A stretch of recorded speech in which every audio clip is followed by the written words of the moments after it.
कुछ कहो तुमसे मुझे लेनी तलाक। मेरी बातों को न समझो तुम मजाक।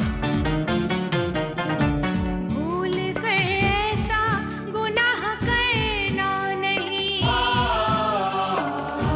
जिंदगानी को तबाह करना नहीं। तलाक दो, तलाक दो, तलाक दो, तलाक दो, तलाक दो, तलाक दो।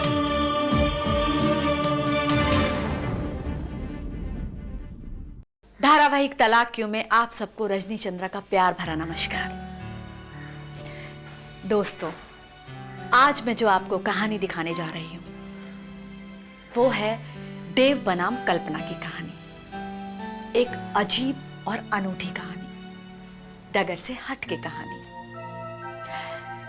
दोस्तों, सुना है कि इंसान के दाएं कंधे पर भगवान और बाएं कंधे पर शैतान विराजमान होते हैं। यह भी सुना है कि शैतान हमेशा इसी ताक में रहता है कि वो इंसान को गलत रास्तों पर चलने के लिए उकसाता रहे।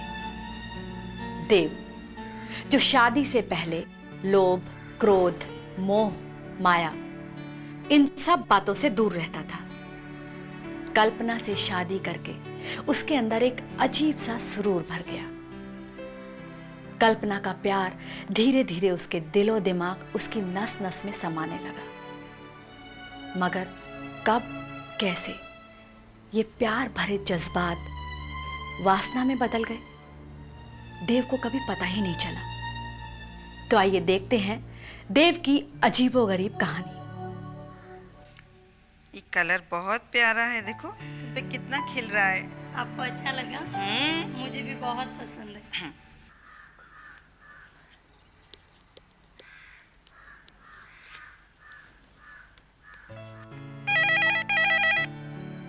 फोन उठाओ। हेलो। जी, मैं कांता बोल रही हूँ। पारो दीदी से बात करवा दीजिए। हाँ, एक सेकेंड। हाँ आंटी। हाँ? कांता आंटी का फोन है। अरे, इतने दिनों बाद उसे मेरी याद कैसे आई? आखिर आप उनकी ननंद हैं, आपकी याद नहीं आएगी तो किसकी याद आएगी? ला मुझे दे, मैं बात करती हूँ। हेलो, हाँ बोलो कांता, इतने दिनों बाद मेरी याद कैसे आई तुम्हें? अरे दीदी, अपनों की याद तो हमेशा ही बनी रहती है, बस रात दिन कैसे गुजर जाते हैं कुछ पता ही नहीं चलता। क्यों, ऐसा कौन सा पहाड़ टूट पड़ा है? वो क्या है दीदी कि पहले तो देव के कारोबार की चिंता रहती थी, वो चल निकला तो अब देव की शादी की चिंता है। हाँ हाँ, ये काम तो मैं यूं चुटकियों में कर सकती हूँ। वो कैसे? अरे अब तो अपनी दीदी से ज्यादा सवाल जवाब मत कर, बस तू ये समझ ले कि तेरा काम हो गया। दीदी, मैं कुछ समझी नहीं, आप क्या कह रही हैं? अरे बाबा, जब मैं वहां आऊंगी ना तो तुझे समझा दूंगी। हाँ ठीक है, हाँ ठीक, ओके ओके।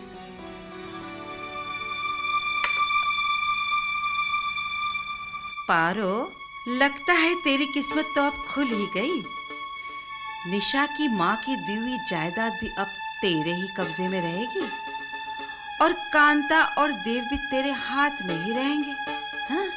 बस किसी ना किसी तरह से निशा की शादी देव से करवा दूं।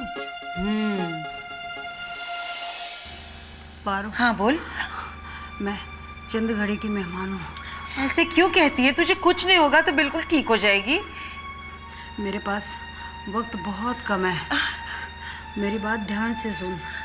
तुझे मुझसे एक वादा करना होगा। हाँ बोल। मेरी बेटी का ध्यान रखेगी। हाँ।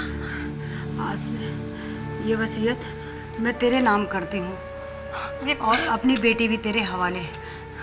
मेरी बेटी का पालन पोषण अच्छी तरह करना और उसकी शादी बहुत अच्छे घर में धूमधाम से करना। हाँ हाँ, तो सब ठीक हो जाएगा। तू क्यों ऐसे बोल? कविता, कविता, कविता।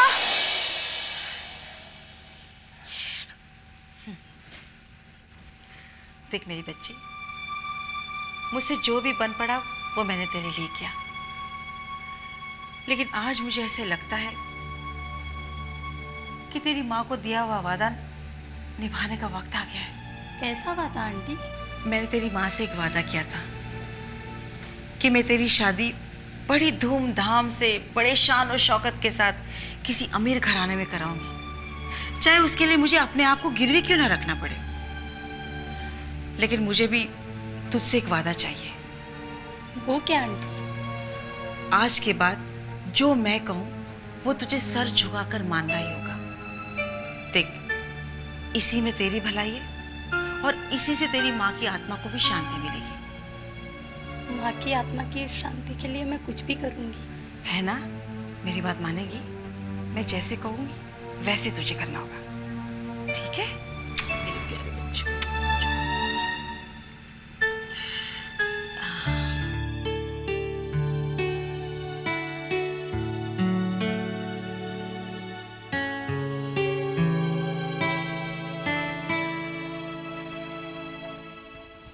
अरे दीदी आप? हाँ मैं। आप कब आई? मैं तो कब से यहाँ खड़ी हूँ, लेकिन तुम्हें अपनी बागबानी से फुर्सत मिले तब ना। पता नहीं दीदी, किन ख्यालों में डूबी थी, पता ही नहीं चला आप कब आई। अब तुम्हें कैसे पता चलने लगा हमारे आने का? ऐसे क्यों कह रही हैं दीदी? चलिए आप बैठिए, चल के मैं चाय बना के लाती हूँ। देखो, मुझे बैठने के लिए तुम्हारी इजाजत लेने की कोई जरूरत नहीं। ये घर मेरे भाई का है, या तुमसे ज्यादा ना मेरा हक बनता है, समझी तुम? हाँ दीदी, क्यों नहीं, आइए बैठिए तो आप। अरे ये देव कहाँ है? नजर नहीं आ रहा है। देव! दीदी वो ऑफिस के लिए तैयार हो रहा है, अभी आता हूँ। अच्छा। बुआ फिर यहाँ लगता है फिर कोई नई मुसीबत आ गई। लेकिन बेटा देव, पैर तो छूना ही पड़ेगा। बुआ जो ठहरी, बुआ प्यारी बुआ, जल्दी से बदुआ दे दो, जल्दी में। चुप! मैं तुझे क्यों बद्दुआ दूंगी? आज तो मैं तुझे दुआ देने आई हूँ। हाँ। बुआ और मुझे? हाँ। ये सूरज पूरब की वजह पश्चिम से कैसे निकल गया? देख कांता, ये हर वक्त जलीकटी मुंह से निकालता रहता है। ओ मेरी बड़ी बुआ, मेरी बुआ, मैं मुंह से कहाँ निकालता रहता हूँ? आप तो जानती है जुबान चमड़े की है, फिसल जाती है। देव चुप करो, क्या है हमेशा दीदी से मजाक करते रहते हो? लेकिन इस वक्त मैं मजाक करने नहीं आई हूँ, मैं तो इसकी जिंदगी बनाने आई हूँ। जिंदगी और मेरी? हाँ। वो कैसे? बताती हूँ, ठहर जा। वही तो मैं ढूंढ रही थी जब से, कहाँ रख। यहाँ है। देख।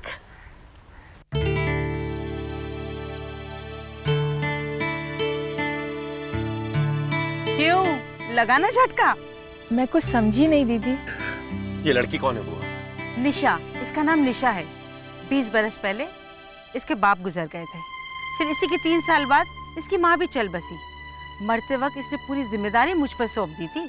लाखों करोड़ों की जायदाद की अकेली वारिस है ये लड़की। माँ, बुआ से कहो मुद्दे की बात कहे, मुझे ऑफिस के लिए देरी हो रही, प्लीज। निशा से मैं जहाँ कहूंगी ना वही वो शादी करेगी। हाँ। क्या मतलब दीदी? देखो, मैंने फैसला कर लिया कि निशा की पूरी जायदाद के साथ मैं उसे इस घर की बहू बनाने का फैसला कर चुकी हूँ। क्या? मैं कुछ समझी नहीं दीदी। तुम लोग तो पारों की खोपड़ी को अच्छी तरह से जानते हो। अपना भला हो ना हो, लेकिन अपने भाई के घर का भला जरूर करेगी। मगर बुआ, समझने की कोशिश करो, हमने तो लड़की पसंद कर ली। और मुझे खबर तक नहीं की? दीदी अभी तो सिर्फ तस्वीर देख के मन बनाया है, रिश्ता तय करने के लिए तो आपके ही साथ जाएंगे हम लोग। कहीं जाने की कोई जरूरत नहीं है। निशा ही इस घर की बहू बनेगी, बस। बुआ, प्लीज ट्राई टू अंडरस्टैंड। हमने उस लड़की को जुबान दे दी।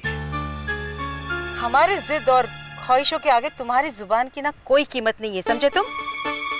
बुआ, तुम माँ को दबाती आई हो ना, माँ ही को दबाती रहना। मैंने फैसला ले लिया, मैं उसी लड़की से शादी करूंगा और उस लड़की का नाम है कल्पना। That's it.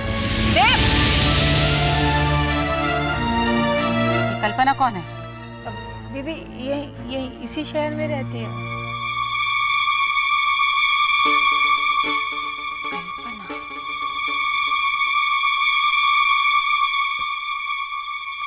ये क्या माँ, तुम अभी तक जाग रही हो? हाँ? मुझे पता है, मेरी चिंता कर रही हो ना, पर तुम तो कुछ बोल भी नहीं सकती। फिर मैं कैसे समझ पाऊंगी कि तुम मुझसे क्या कहना चाहती हो।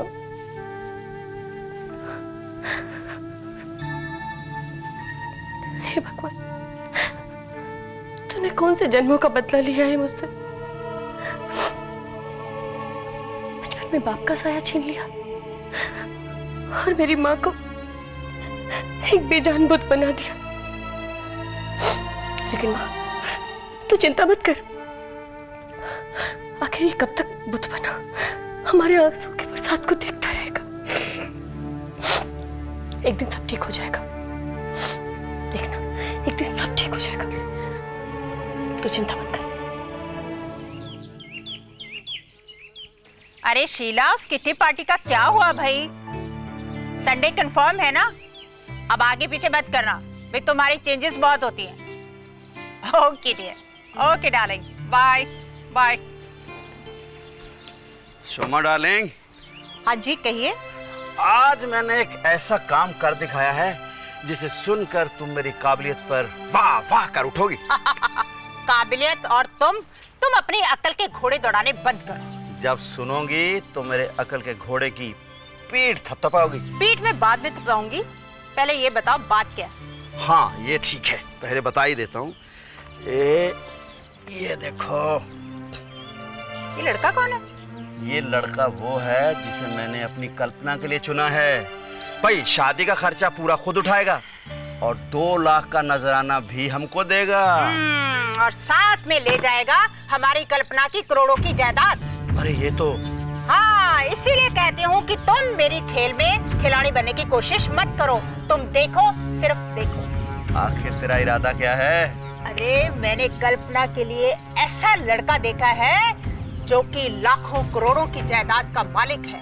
वो हमारी कल्पना की जायदाद की तरफ आंख उठा के भी नहीं देखेगा। लेकिन ऐसा लड़का मिलेगा कहाँ? अरे मिलेगा, जरूर मिलेगा। ये काम मेरी सहेली शीला ने बखूबी कर भी दिया है। मैं अभी उसको फोन करती हूँ। हाँ शीला, अरे भाई उस लड़के का क्या हुआ? काम हो गया, लड़के को लड़की की फोटो पसंद आ गई है। So sweet। कल ही भिजवा दो, मैं कल्पना को दिखा के उसका रिश्ता पक्का करती हूँ।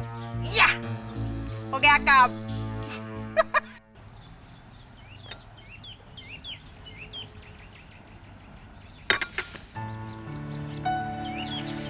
क्या बात है माँ, इतनी परेशान क्यों लग रही?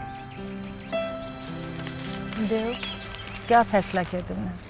किस बारे में? बुआ का फोन आया था, वो निशा से शादी के लिए फिर से जोर दे रही हैं।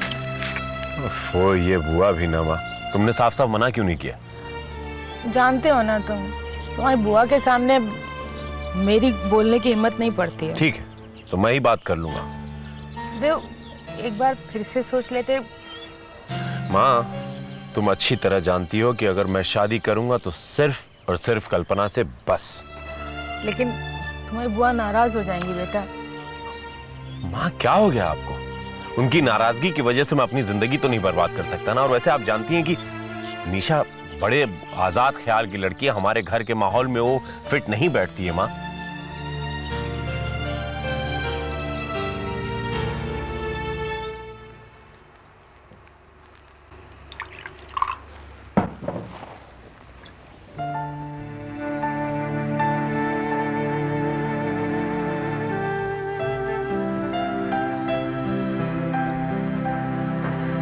कल्पना, देखो बेटा, हमने तुम्हारे लिए लड़का चुन लिया है।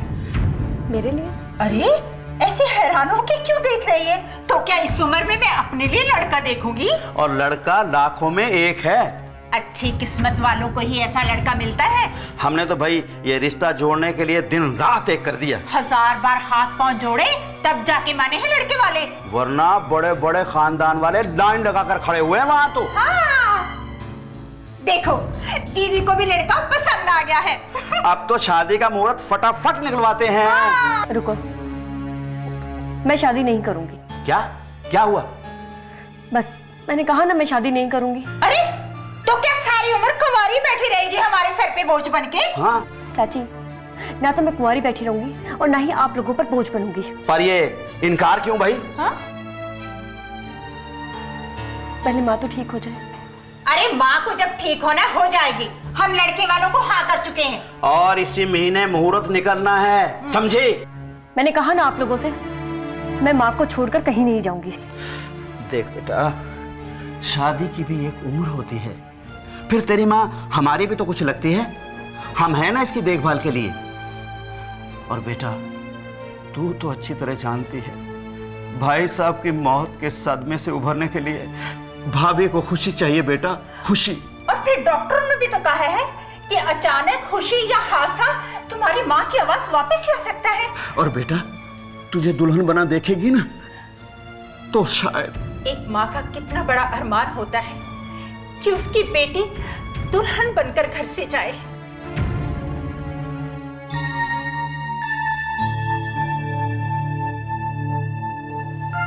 ठीक है चाची, अगर मेरे शादी करने से मेरी माँ ठीक हो सकती है तो मैं शादी करने के लिए तैयार हूँ। कितनी सियानी है हमारी बेटी।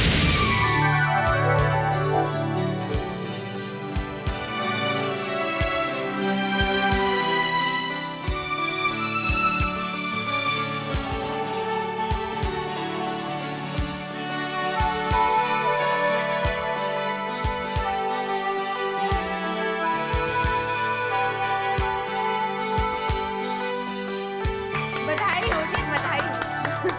ये लो, मुंह मीठा करो। ये लीजिए। भाई किसी ने ठीक ही कहा है, झट मंगनी पट शादी। मंगनी तो हो चुकी है, शादी का मुहूर्त भी फटाफट निकलवा लेते हैं। मुहूर्त तो जी मैंने निकलवा लिया है 10 अप्रैल का। भाई वाह वाह वाह, ये तो तूने बहुत ही अच्छा काम किया, वाह। बहन जी आपको तो मंजूर है ना? जी वो देख, एक बार दीदी से बात कर लेते। भाई आपको क्या हो जाता है, हर काम करने से पहले बुआ को पूछना जरूरी है क्या? सेरेमनी खत्म होने के बाद फोन कर लेंगे ना। माँ प्लीज, माँ को मंजूर है। बहन जी को मंजूर है तो भैया सबको मंजूर है। ये तो बहुत खुशी की बात है जी। हालांकि टाइम बहुत कम है, लेकिन शादी ब्याह के काम तो मुहूर्त पे ही होने चाहिए। हाँ।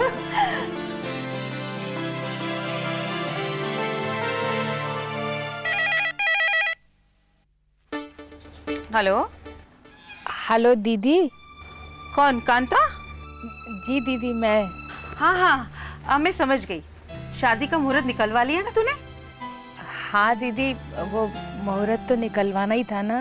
हाँ हाँ अच्छा किया। अच्छा बता, कौन सी तारीख तय की है? 10 अप्रैल। 10 अप्रैल? हाँ दीदी। क्या 10 अप्रैल? कांता तुम होश में तो हो? 10 अप्रैल आने में सिर्फ 4 दिन बाकी है। अरे शादी ब्याह का मामला है, कोई गुड्डे गुड़ियों का खेल थोड़ी है। 20 तैयारी करनी पड़ती है, समझी तुम? अरे निशा को तो अभी तक ये भी पता नहीं कि 10 तारीख को उसकी शादी तय हुई है। लेकिन दीदी देव की शादी निशा से नहीं, कल्पना से तय हुई है। क्या? कल्पना से शादी? ये तुमने अच्छा नहीं किया कांता, ये तुम दोनों ने अच्छा नहीं किया। वो दीदी देव की जिद थी तो मुझको मानना पड़ा। तो तुमने उसे मेरी बात नहीं मनवाई? नहीं दीदी, मैंने उसे समझाने की बहुत कोशिश की, लेकिन आप तो जानती हैं ना कि वो आप ही की तरह जिद्दी है। अच्छा नहीं किया देव ने।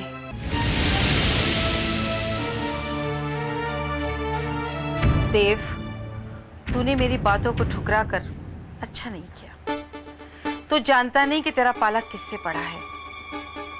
अब पारो तुझे ये सोचना है कि तेरा अगला कदम क्या होगा। श्री गणेशाय नमः। चलो ये शुरुआत हो गई और सब कुछ हो गया। माँ मैंने शादी का पूरा ही निमंत्रण बढ़िया सा लिख दिया है। अब जल्दी जल्दी बताओ कि RSVP में नाम किसका किसका आएगा। जल्दी बोलो माँ। जिसका मन करे उसका नाम लिख दो। अरे क्या हुआ आपको, आप अपसेट क्यों है? देव, मेरे अपसेट होने की वजह तुम्हारा फैसला है। मेरा फैसला? क्या मतलब? मतलब ये कि बुआ तुम्हारी शादी से बहुत नाराज है, वो तुम्हारी शादी में शामिल नहीं होंगी। अरे तो शादी में शामिल नहीं होंगी तो क्या शादी रुक जाएगी क्या माँ? लेकिन पारो दीदी के बिना सब कुछ सूना सूना लगेगा बेटा। माँ आप ही बताइए, उनकी नाराजगी बिला वजह है कि नहीं, बताइए आप। अच्छा एक काम करो, दीदी को फोन करो, हो सकता है वो मान जाए। और मेरी आवाज सुनकर कहीं भड़क गई तो? अरे नहीं भड़केंगे, कोई जरूरी थोड़ी ना है कि हर बार वो भड़कें। हो सकता है वो तुमसे बात करे और उनका गुस्सा ठंडा हो जाए। देखो देव, इस दुनिया में दीदी के अलावा हम लोगों का और कोई नहीं है। घर की पहली खुशी में अगर दीदी ही नहीं होंगी तो क्या अच्छा लगेगा? ठीक है, आपके कहने पर मैं उन्हें फोन कर रहा हूँ, और अगर उन्होंने बदतमीजी की तो फिर हाँ ठीक है, कॉर्डलेस फोन लाने का। अरे माँ, ये देखो कौन, मेरी प्यारी बुआ। अरे बुआ, माफ कर दो, नाराज क्यों हुआ? बस बस, ज्यादा दिखावा करने की कोई जरूरत नहीं है। और तुम इतनी हैरानी से मेरी तरफ क्या देख रही हो? तुम्ही ने तो कहा था ना कि रिश्तों की अहमियत को समझो, इसलिए मैं जो चली आई यहाँ। दीदी आपने बहुत अच्छा किया जो आप आ गई। अब मैं बिल्कुल निश्चिंत हो गई हूँ।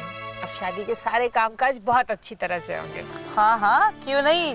अब मैं जो आ गई हूँ तो सारे कामकाज सही सलामत हो जाएंगे। ये मेरी प्यारी बुआ, मुझे माफ कर दो। अब तू बार बार दिखावा मत करना। अरे अब सुनो तो, तुम्हारे सारे जो गिले शिकवे हैं ना, वो सब शादी के बाद करना, प्लीज प्लीज प्लीज। अब आ गई हो तो माँ की मदद करो, शादी की बहुत सारी तैयारियां बाकी हैं। ओके माँ, मैं प्रिंटर के पास जा रहा हूँ ना। Be happy, she is back. Okay दीदी, आप आराम से बैठिए, मैं आपके लिए अच्छी सी चाय बना के लाती हूँ। अदरक डालना उसमें। अदरक की भी, इलायची भी डालूंगी। हाँ बहुत चापलूसी कर रही है तो। गिले शिकवे दूर करवाने का मकसद थोड़ी है पारो का। और पारो वो औरत है जो इतनी आसानी से हार भी नहीं मानती। कुछ कहो तुमसे मुझे लेनी तलाक, मेरी बातों को न समझो तुम मजाक।